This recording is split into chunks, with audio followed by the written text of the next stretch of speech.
Hey friends, Wayne over here at the Ram Man. Hey, here's some serious information. That's the landline. I get it printed out. I can follow up. If you want to use these other methods, you can use at your own risk. Emails. Not fond of emails. Everybody's different, but I have my own story. So, they've never been wonderful. And in our case, most people that email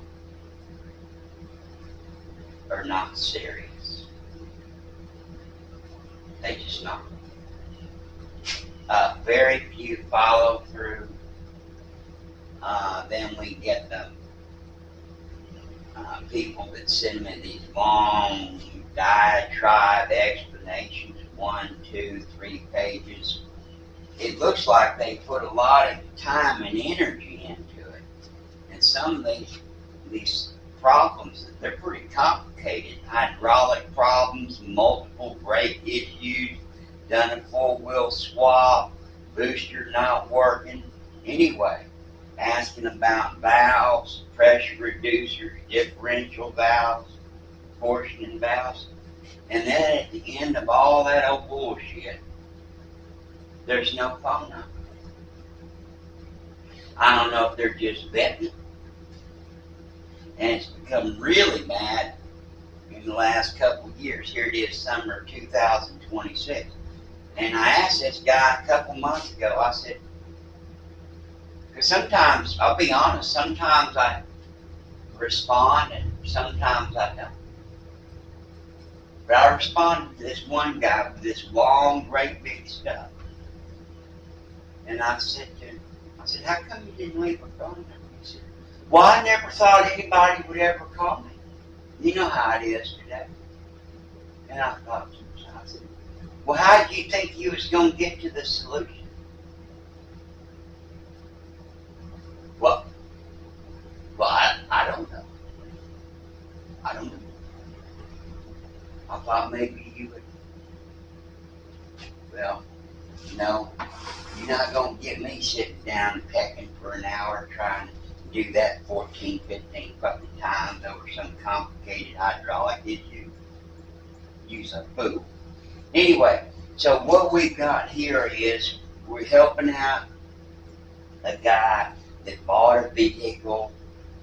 Come to find out it's a little squirrely, doesn't really have the parts up underneath it that we thought. We do a lot of the Winnebegos, M1300 chassis, which is basically a Dodge 1-ton chassis, 1-ton spindle, D200 kit. It's a big phenomenon today, people restoring those. And we ship out 4 or 5 of those a month. And we shipped this guy one, it's a 73, I believe, a later model. And when he started to open it up, he found that basically he had a completely different spindle. So, what we sent him won't bolt up. And so he sent me some pictures and some information. And basically, in a couple of weeks, what we did was we kind of rapid prototyped up a solution.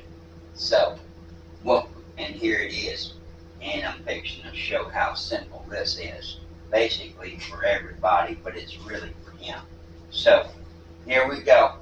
We got basically kind of a setup of the D200. The D200 rotor and spindles is just like the old Imperial. Uses an A5 bearing on the inside and an A3 on the outer, 3/4 ton truck. And so here we go. We get to take our big old caliper off. This is that great big old GM caliper with that huge 3-inch piston. One of the most powerful in the world. One of the most powerful in the world. do your math on your surface area of a 3-inch piston, and you come up with a factor of 7. Whatever you put into this caliper gets multiplied by 7. So if you're putting 500 psi in there out of your booster, which is not uncommon, 300, you multiply that by 7. You've got 3,500 pounds of force at the pads. That's what people don't understand. They've been arguing and fighting on the internet and all that shit for decades and decades. Disc brakes designed for power assist. So anyway, we've got our caliper off, and here we go. We've got our caliper plate. Let me grab a couple tools real quick. So what we found out when he sent me the pictures, what I recognized was by the spread and kind of the shape, what I recognized was that it was basically, and he was able to give me the bearing numbers. So what I noticed was that it's basically a C-body spindle. And I sent him some measurements, and he roughly verified that that was correct. So, using all our skills and our resources, basically we just came up with a set of D200 rotors like we would normally do for a D200 kit, and a little nozzle, and then of course you need a couple of spindle plates. So there's our, now this actual setup is a first for us, so here you go. So here's our spindle plate, our A5 bearing, our bearing spacer, basically. So what we've got is, we've got the Dodge 3/4 ton D200 components on a C-body spindle. And what he's got is, he's got one of those camper vans. You know, I don't know, 20, 22, 24 foot, I think they made some of them. So it's like, you know, on that camper chassis.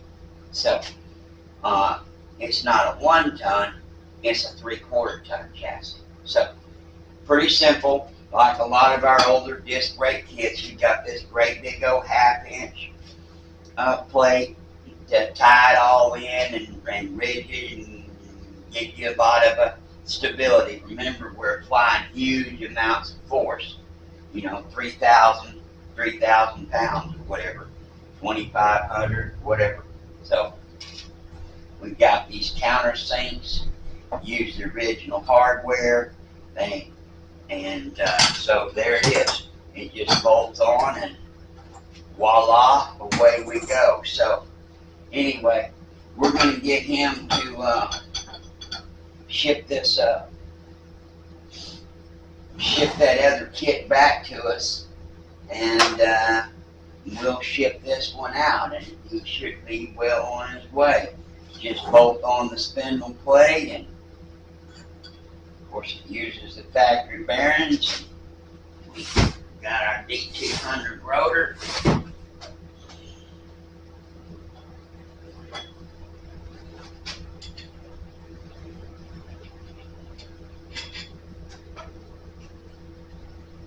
And away we go. All right, my friends, God bless you. God bless America. It's just another example of our ingenuity and doing a rapid prototype in a couple of weeks. Bye.